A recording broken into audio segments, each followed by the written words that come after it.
En esta fase, quien aprende aprecia y entiende el ente geométrico como una totalidad, no distingue partes ni propiedades, siempre bajo el prisma de los sentidos, vista y tacto fundamentalmente.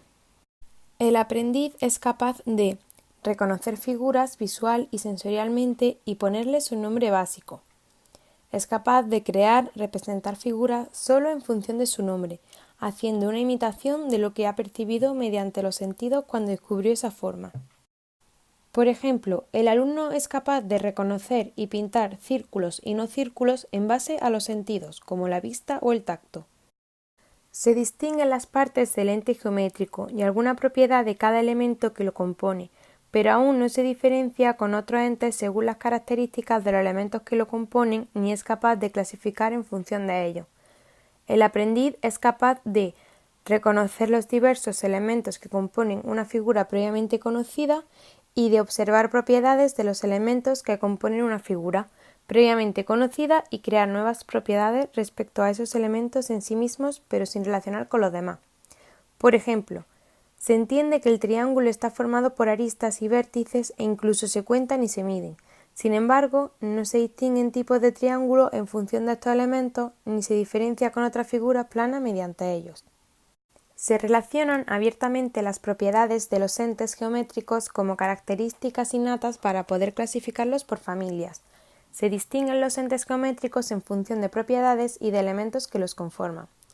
El aprendiz es capaz de reconocer entes geométricos mediante sus elementos y propiedades y de clasificar los entes geométricos en subfamilias por sus características, elementos y propiedades. Por ejemplo, se es capaz de comparar y clasificar los triángulos por la comparación de la longitud de sus lados o por la medida de sus ángulos en subfamilias de triángulos. También se distinguen los distintos tipos de ángulos por su abertura y propiedades. Nivel 3. Razonamiento y deducción formal. Se logra realizar pequeños razonamientos sobre los elementos y propiedades de los mismos. También se pueden entender demostraciones sencillas. El aprendiz es capaz de realizar razonamientos sencillos sobre los elementos y propiedades de los entes geométricos y de entender demostraciones e incluso crear alguna, sencilla, sobre los elementos y entes geométricos.